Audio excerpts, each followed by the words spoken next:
আজকে যে ঠাকুরবাড়ি মমতা মায়ের নেতৃত্বে যে আন্দোলন এবং যে অনশন চলছে তার 11তম দিন, অত্যন্ত দুঃখের সঙ্গে কয়েকটা কথা আমি তুলে ধরছি। যারা মঞ্চে বসে আছেন, যারা অনশনে আছেন, সব প্রত্যেককে নিজের শরীরে ধ্যান রাখবেন। মমতা মাতা আছেন, রঞ্জিত বাবু আছেন, গোসাই পাগলরা আছেন, কাজল গোসাই পাগলরা আছে, অনেকেই আছেন, হয়তো আমি অনেকে চিনি না। কিন্তু আজকে যে কাহিনী, আজকে যে দুর্দশার যে কথা আজকে ভারতবর্ষের মধ্যে বাস করে দেখতে হচ্ছে এসআইআরটাকে নিয়ে, এটা একটা এসআইআর না, এটা একটা ঘুরপথে এনআরসি বলতে পারেন। কারণ এই যে চক্রান্ত, এই চক্রান্তের পিছিয়ে আমি গত 7 বছর থেকে 8 বছর ধরে লড়াই চালাচ্ছি। আমি আপনাদের সঙ্গে সবসময় আসি এবং আগেও থাকবো। হয়তো অনেকে জানেন, আমাদের মমতা মাতা জানেন যে ধর্মতলামি দেশ পড়ে এই মোদী সরকারের বিরোধিতা করেছিলাম, অন্যায়ের প্রতিবাদ করেছিলাম। সরকারের বিরোধিতা নয়, এটা একটা হিটলারের যে কালচার তার আমি বিরোধিতা করেছিলাম। কারণ আমার সঙ্গে যে অন্যায়টা হয়েছিল আজকে প্রত্যেক ভারতবাসীর সঙ্গে কিন্তু হতে চলেছে, কারণ এটা একটা হিটলারের শাসন চলছে। আজকে ঠাকুরবাড়ির যে ঐতিহ্য, ঠাকুরবাড়ির যে সংস্কৃতি, ঠাকুরবাড়ির যে ভক্তি, সেইটাকে তারা হাত দিয়েছে। কারণ সেই হাত কিন্তু আর টিকতে পারে, সেই হাত কিন্তু এই মমতা মাতার নেতৃত্বে হাত কিন্তু ছেড়ে ফেলে দেওয়া হবে।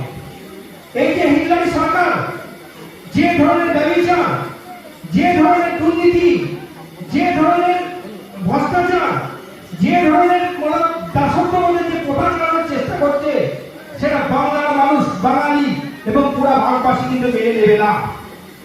আজকে আমি কোনো রাজনীতি হয়তো করি না, এটা কোনো রাজনীতির বাড়ি নয়, রাজনীতির ঘর নয়, এই জায়গাটা একটা পবিত্র জায়গা, ভগবানের জায়গা। সেই জায়গাটাকে নিয়ে দেখেন প্রত্যেকে ভুলভাল কথা রাজনীতি করছে। আমাদের সাধু গোসাইয়ের যে অনশন চলছে, তারা মৃত্যুর সঙ্গে পাঞ্জা হচ্ছে, অথচ কিন্তু সেটাকে নিয়ে কিন্তু রাজনীতি করা হচ্ছে। কারণ এখন বর্তমানে প্রতিটা রাজনীতির রং ভুলে গিয়ে সাধু গোসাই পাগল এবং প্রত্যেকের মতো হয়, এবং যেভাবে মতো হয় ছোট বাড়াতে দেশে এবং দেশ থেকে যে ধরনের ব্যবসা শুরু করার চেষ্টা হচ্ছে, প্রত্যেকে আমি চাইবো তোমার পাশে এসে দাঁড়া সকলে। আজকে যদি আমি একজন প্রাক্তন কমান্ডার হিসেবে দাঁড়াতে পারি, তাহলে আমরা কেন পারবেন না? এই দুঃখটা কি জানেন? যখন আসামে এনআরসি 19 লক্ষ বেনামে করে দিল, তখন আমার একজন সেনা জওয়ান ফোন করলো আমাকে, বলছি জানেন আমি সেনাতে 21 বছর চাকরি করেছি, আর আমাকে বেনামে হতে হচ্ছে। কারণ কি? আজকে একজন সেনাবাহিনীতে 20 বছর 20 বছর দেশ সেবা করা যদি বেনাগরিক হতে হয়, তাহলে বুঝতে পারছেন এই ভারতবর্ষের অবস্থা কোথায় এসে যাচ্ছে। কারণ আজকে যে ধরনের ব্যবচার শুরু করেছে আমাদের সরকার, ভারতবর্ষের সরকার, এর আমি তীব্র প্রতিবাদ এবং নিন্দা জানাচ্ছি। তার সঙ্গে সঙ্গে আমি একটাই বলবো, এসআইআর এনআরসি ব্যাপারে মানিক দাস অনেক কিছু মোটামুটি কয়েকটা কথা, দিল্লির ব্যাপারে কয়েকটা কথা তুলে ধরবো। দিল্লিতে যদি আন্দোলন করতে যান, আমাদের প্রচুর রকম ঝড় ঝাপটা সব রকম আসবে।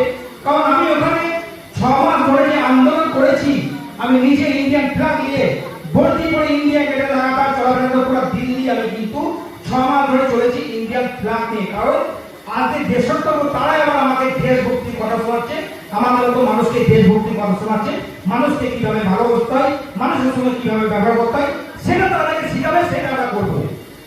এটা কি মানা যায়? কোনোদিন মানা যায় না। কারণ আজকে যে পরিস্থিতির সৃষ্টি করেছে ভারতবর্ষে, আমি সাধু গোসাই পাগল যারা আছেন, যারা অনশন করেছেন, আজকে যদি এখান থেকে যদি কোন রকম সময় না হয়, আমি এটুকু বলতে পারি, দিল্লি যদি যাই আমি সঙ্গে আছি, আপনাদের সঙ্গে থাকবো, যেতে হলে যাবো, মধ্যে যাবো, এটাই আমার অঙ্গীকার।